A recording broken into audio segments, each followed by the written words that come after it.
Oke, saya ini kan pertemuan pertama, saya juga masih cari literatur apa yang bisa kita bahas. Yang jelas sudah saya tanya Pak Srul, Pak, saya sudah apa yang harus saya lanjutkan materinya. Saya punya ada file dan ISO. Dia bilang, oh kalau ISO sudah, kasih saja tentang kelistrikan. Nah, kalau kita bicara mutu tentang listrik, ya berarti mutu listriknya, quality of powernya ya, power quality. Nah, kalau kita bicara tentang power quality, ada yang tampil di layarnya? Ada ya? Iya ada Pak. Ada Pak, ada. Nah, kalau kita bicara power quality, luas sekali pembahasannya sebenarnya. Luas sekali pembahasannya. Jadi makanya aku bilang kita diskusi dulu. Saya cari-cari yang kira-kira bisa kita selesaikan dalam 6 pertemuan. Dulu waktu saya kuliah, kan saya bukan energi murni, cuman ada beberapa dosen itu yang dari energi murni. Dia sering berbicara tentang keandalan kelistrikan, bahwa listrik itu bukan hanya sekedar dibangkitkan dan disebar, tapi dia harus dijaga tentang keandalannya. Nah, keandalan itu artinya kita bicara tentang kualitasnya. Nah, kualitasnya itu kalau di sini itu kita bicara tentang reliability-nya, ya. Jadi di sini di gambar ini ada banyak sekali faktor yang mempengaruhi tentang kualitas listrik. Ada frekuensi variasi, ada flicker, ada harmonic distortion, ada transient, ada noise, ada swell, ada sag, reliability, keandalan, availability, interruption duration, ya. Kalau ada interupsi berapa lama dia bisa kembali, ya. Malah tidak ada di sini ini ada sustain interruption frequency, momentary interruption frequency. Jadi banyak pengaruhnya untuk kalau kita bicara tentang kualitas listrikan. Nah, di video ini dia menggambarkan sedikit tentang kelistrikan, ya, apa itu power, electric power, ya.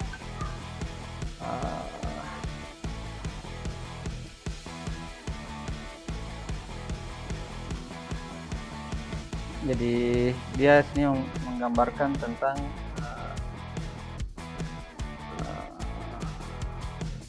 bagian-bagian dari kelistrikan, ya.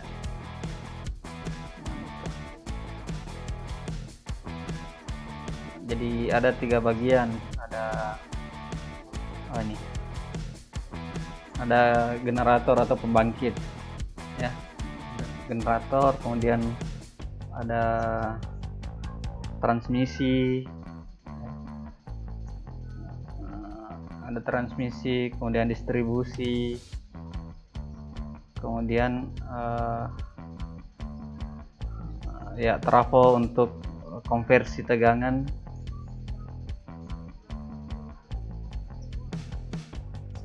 ada substation, mungkin kalau kita bahasanya gerdinduk, ya, substation. Nah, gambarannya kelistrikan itu seperti ini. Jadi dari pembangkit itu berapa kV, kemudian dinaikkan sampai high voltage, itu jadi transmisi, nanti diturunkan di JTM di medium voltage, ya, di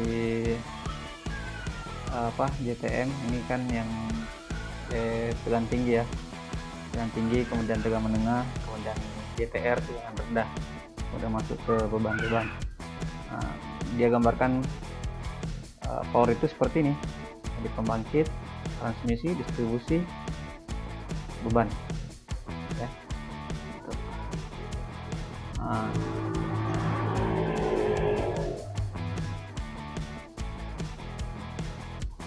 Jadi dia jelaskan bahwa aliran tenaga seperti itu, ya. Posisi antara generation dan konsumsi,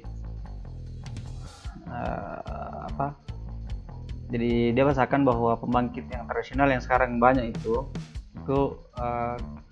pembangkitannya kan terpusat, dan umumnya pembangkitan dengan beban, ya, konsumsi beban itu beda tempat, different place, sehingga dia butuh kontrol, pengendalian, ya. butuh trafo ya.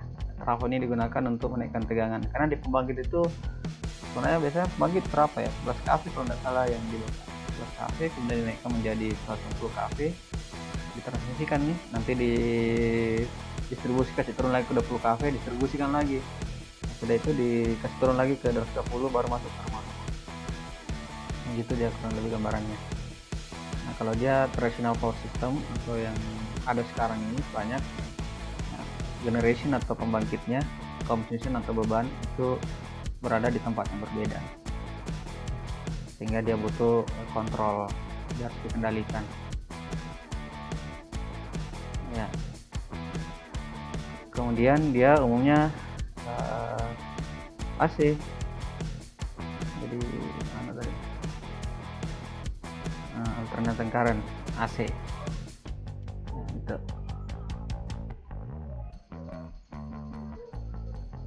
Nah, ini future power, power apa, energi di masa depan.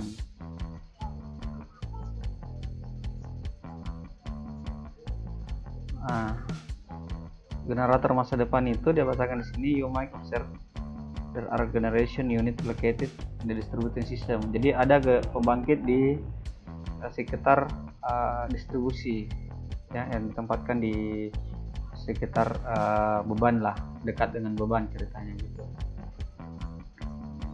Kemudian they are not centralized as in the case of traditional power system but distributed. Dia tidak perlu disentralisasikan, tapi dia bisa didistribusikan, jadi tidak perlu terpusat ya.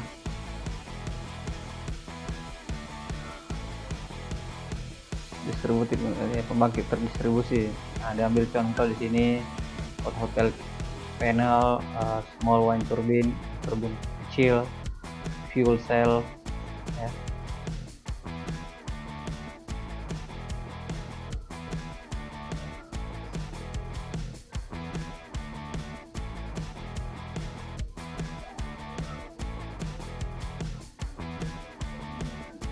Nah, sekarang kalau dulu dari pembangkit besar didistribusikan menjadi kecil. Nah, sekarang there are power flow going to the opposite direction. Jadi berlawanan arah, maksudnya berlawanan arah di sini dari distribusi dikumpulkan ke besar begitu. Ya, opposite direction. Jadi kalau tradisional ke sini, kalau energi masa depan ke arah sana.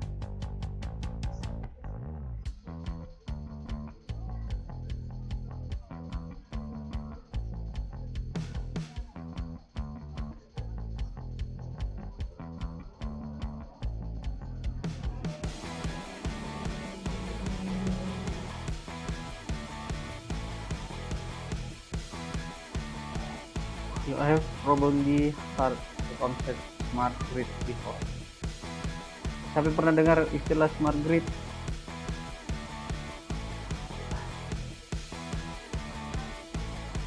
Nggak ada ya?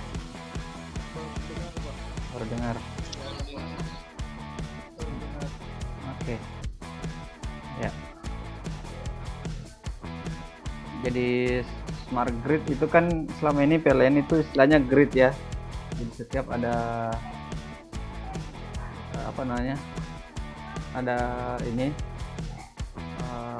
pembangkit itu istilahnya masuk ke grid ya. Sekarang kenapa butuh smart grid?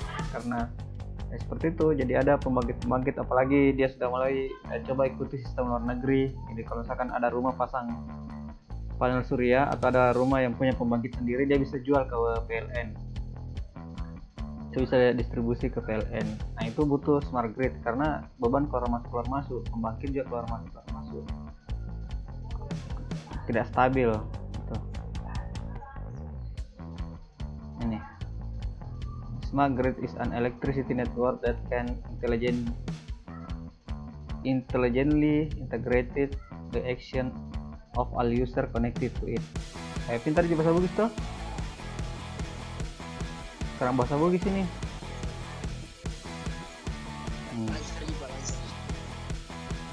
Arfa katanya jago sekali, Nabilan Daniel.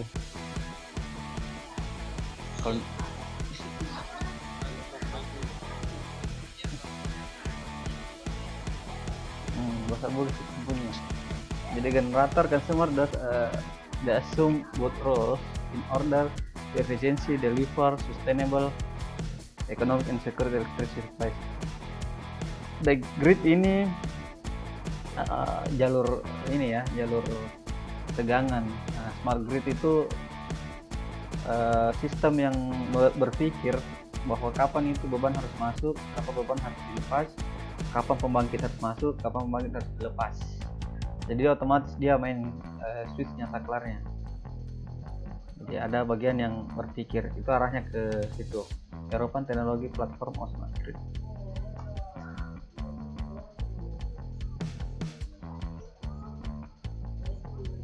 Smart Grid Electricity Net, ya sama aja.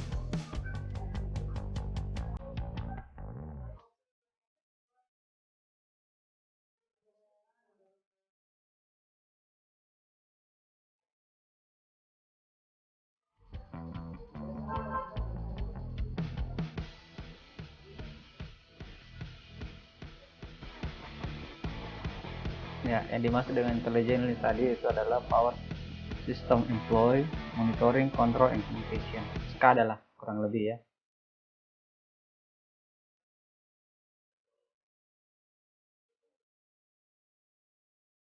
Ya, jadi ini sini ada lagi self-healing technology to enable power balance, penyeimbang energi ya antara generator dengan beban.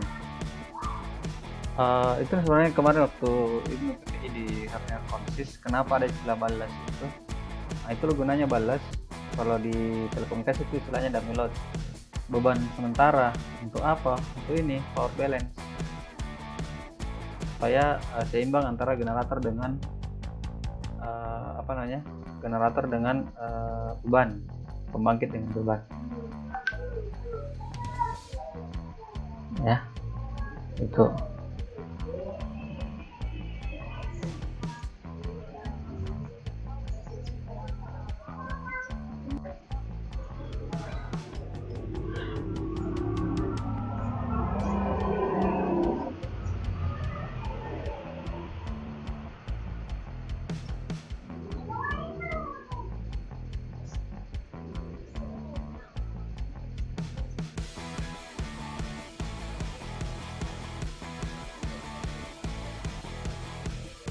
Ya, jadi di sini dibahasakan bahwa future power system itu dia uncontrollable karena dia mandiri-mandiri, ada yang mandiri, kemudian lebih banyak menggunakan direct current di PLTS.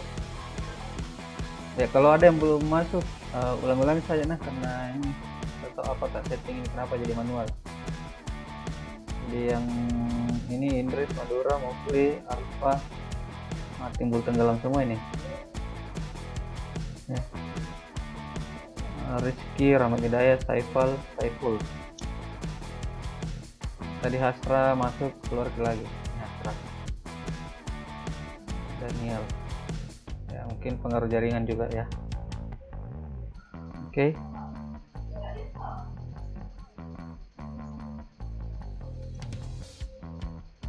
Kemudian bidirectional power flow, artinya bisa menerima, bisa memberi.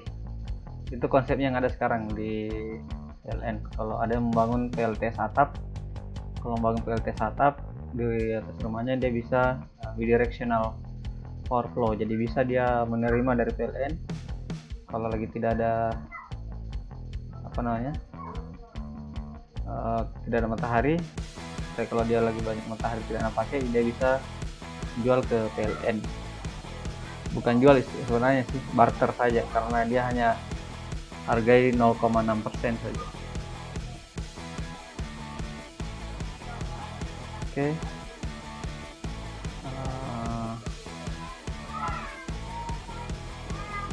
Nah, ini yang penting dan ini yang mahal. Storage is very important. Penyimpan aki ya. Jadi teknologi power masa depan itu seperti uncontrollable use of direct current, relatively low power generation, bidirectional power flow. Storage is very important.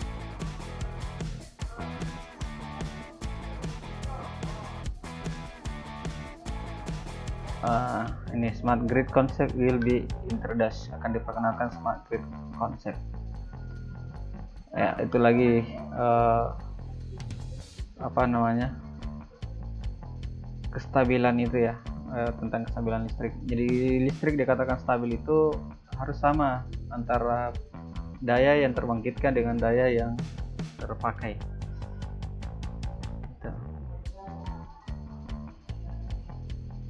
Itu ada tadi ada bahasakan to balance generation and consumption. Jadi smart grid ini digunakan untuk menyeimbangkan generation pembangkit dan consumption beban. Ya.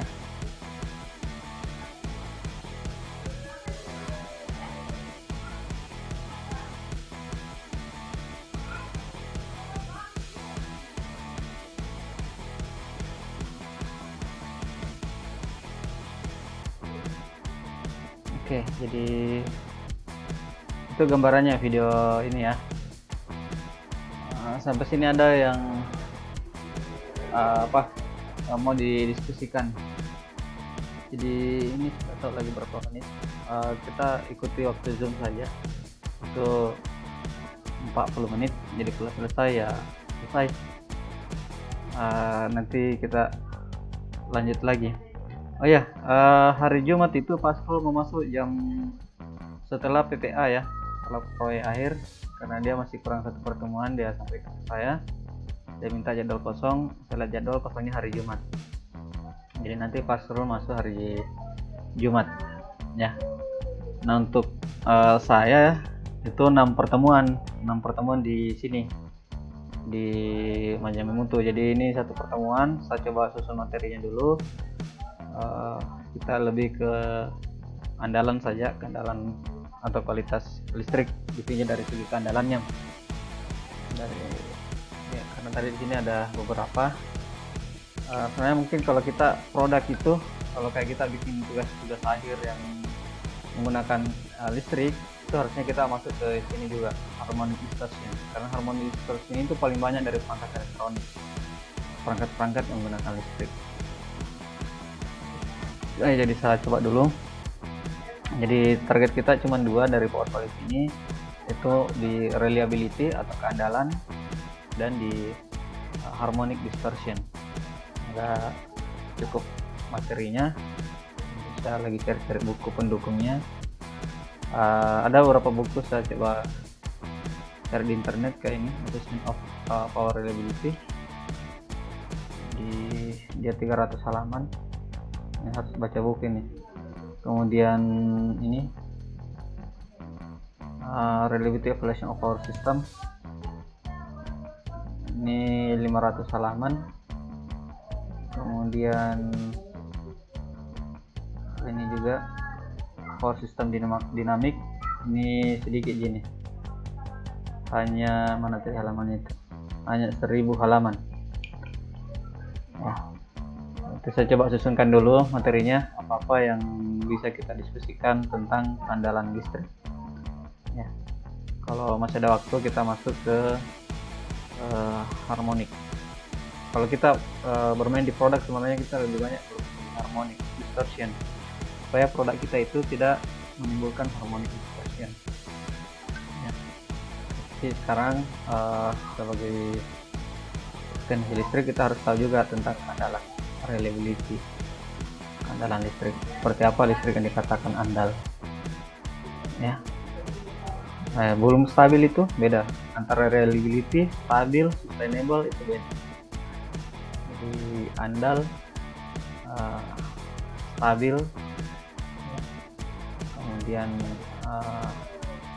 sustainable, selalu ada, sustainable ya, selalu ada, tidak jarang kosong gitu ya.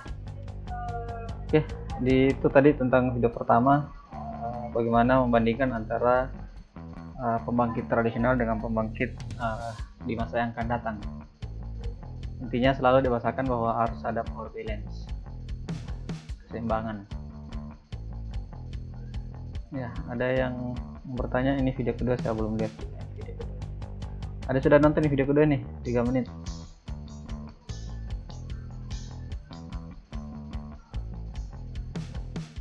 tulisannya kurang jelas,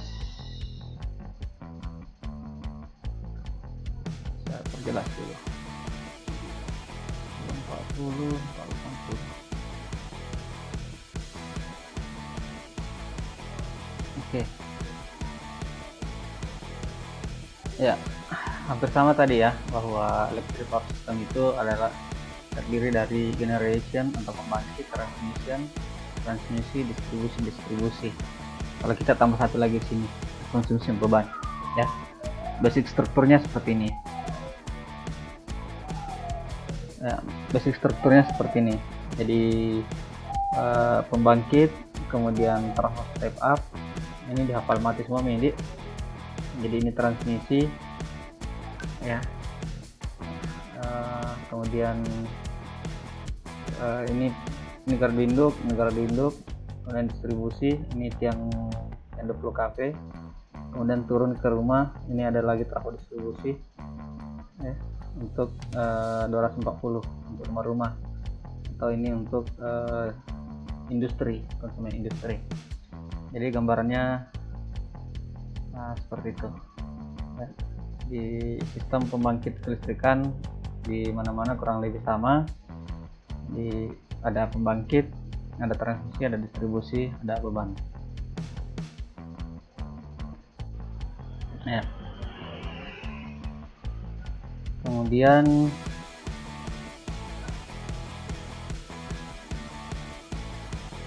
mana tadi slide kedua, ya. Jadi apa ini Nah bilang apa pecahnya nerva? Mana nerva? Iya pak. Nah baca dulu nerva. Bahasa Inggris pak. Kau tuh saya lulus bahasa Inggris. Bahasa Inggris pak. Iya. Kalau bisa ke bahasa Bugis ya bisa tuh anjir. Iya pak.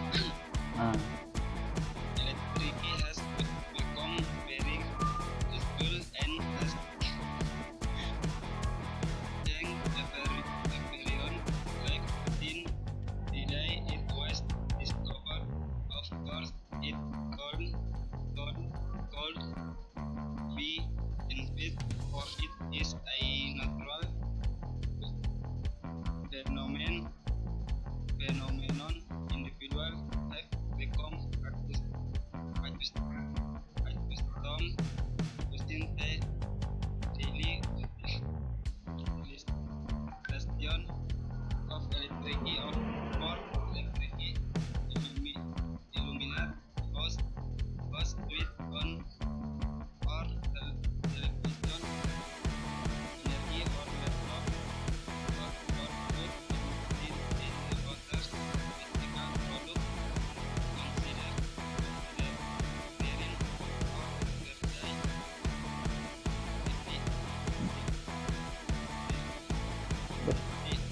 betuan lah. Akan betuan ro. Arfa. Oke, jadi di sini dia sampaikan how is electricity important in our everyday life. Seberapa penting listrik itu di kehidupan kita. Electricity has become very useful and has changed everyone's life since the day it was discovered. Jadi listrik ini banyak digunakan, useful, banyak digunakan dan banyak mengubah kehidupan orang. Of course, it couldn't be invented for it is a natural phenomenon. Dan dia adalah fenomena yang alami, natural phenomenon, fenomena yang muncul secara alami begitu, tanpa dipaksakan. Individual have become accustomed using the daily utilization of electricity. Jadi individu itu menjadi accustomed menggunakan utilisasi untuk sehari-harinya yang menggunakan listrik, seperti electricity illuminate house, ini lampu ya, kemudian switch on our televisi, kemudian energy our laptop cooks our food, jadi memasak juga pakai listrik, and then any other electrical product, dan beberapa produk listrik yang lain seperti kulkas apa segala macam ya. Consider considering our everyday activity. Artinya di zaman sekarang itu ya seperti apa, kebutuhan itu, kebutuhan dasar itu bertambah ya. Kalau dulu cuma sandang pangan papan, sekarang listrik plus pakai data. Kalau tidak ada itu pusing ya. Oke, kita lanjut slide-nya ya ini. Karena waktunya di sini tinggal 6 menit ya, jadi saya ikut waktu Zoom selesai ya, selesai sudah perkuliahan hari ini. How electricity gets to your house? Bagaimana listrik itu bisa sampai di rumah? Sama aja tadi gambarannya, sebenarnya dari pembangkit digabung ya, di grid, kemudian diturunkan masuk ke rumah ya. Electricity always there whenever a switch or plug in a cord, but electricity has to travel a long way to get to our house. Artinya listrik itu mengalami perjalanan yang sangat jauh sampai di rumah ya. Di contoh saja kita di Sulawesi Selatan ini pembangkit ada di mana saja, ada di Bakaru, ada di Poso, ada di Jeneponto, ada di Sengkang ya, jauh semua. In fact, the power plant where our electricity is made may be hundreds of miles away, di beberapa ratus kilometer dari rumah. All the poles and wires swishing along the highway in front of our house are carry the electrical transmission and distribution system. Jadi di rumah-rumah kita sering melihat kabel-kabel transmisi, kabel distribusi ya. Today power plants all across the country are connected to each other through the electrical system ya. Sometimes we call it the power grid, artinya dikonek-konekkan sama semua. If one power plant cannot produce enough electricity, then another power plant can send some where it's needed. Artinya kalau banyak pembangkit yang kita gabung-gabung itu butuh yang namanya grid ya. Jika ada satu pembangkit tidak mencukupi, maka dia butuh pembangkit lain untuk mencukupinya. Oke, waktunya tinggal 5 menit.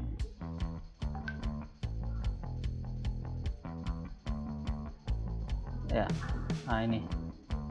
Jadi, what's electrical power system? An electrical power system is a network of electrical components used to supply, transmit, and use electric power. Power system itu adalah generator, supply, dan distribusi ya. Di supply ini dia butuh ditransmisikan dan didistribusikan ya. Jadi seperti itu gambarannya. Lagi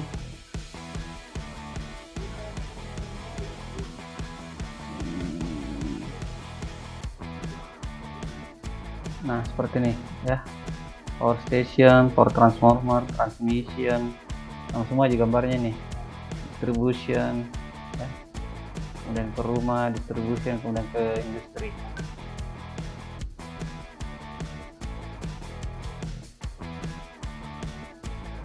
ya.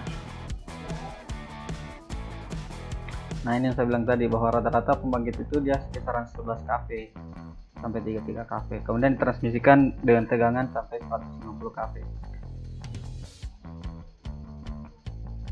Nah ini pembangkitan, ini transmisi, distribusi ya, distribusi, ini beban ya, listrik, lampu, perangkat elektronika, ini internet, motor ya, ini mesin-mesin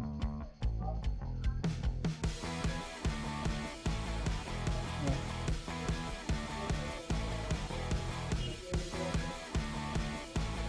Domestic load,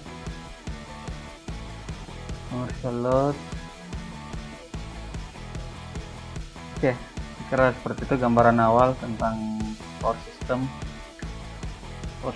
Nanti kita di pertemuan berikutnya kita bicara apa itu keandalan dalam power system, atau bagaimana menentukan quality of power system. Kita masih ada waktu sekitar 2 menit. Kalau ada yang mau bertanya silakan. Yang hadir 1, 2, 3, 4, 5, 6, 7, 8, 9, 10. 10 orang. Siapa yang kurang? Kurang 2.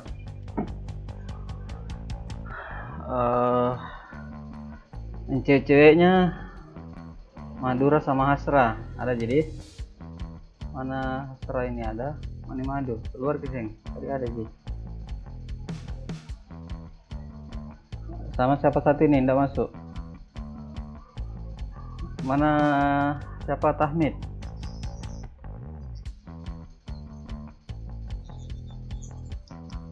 Jaringan di kampung juga, Pak. Makanya kalau pulang kampung cari jaringan, sekalian beli di kota baru bawa pulang, atau naik di gunung. Dilarang keluar rumah, Pak. Makanya masuk hutan terus tidak perlu keluar rumah.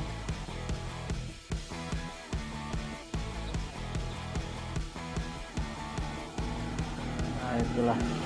Iya, kalau di daerah memang Telkomsel sih. Makanya Telkomsel berani jual mahal karena dia jadi daerah. Oke, jadi itu gambarannya untuk pergaulan kita ya. Kita lebih mengarah ke quality listrik. Kita coba cari materi, kita bahas juga tentang harmonic distortion ya. Jadi 2 saja materinya, reliability dan harmonic distortion.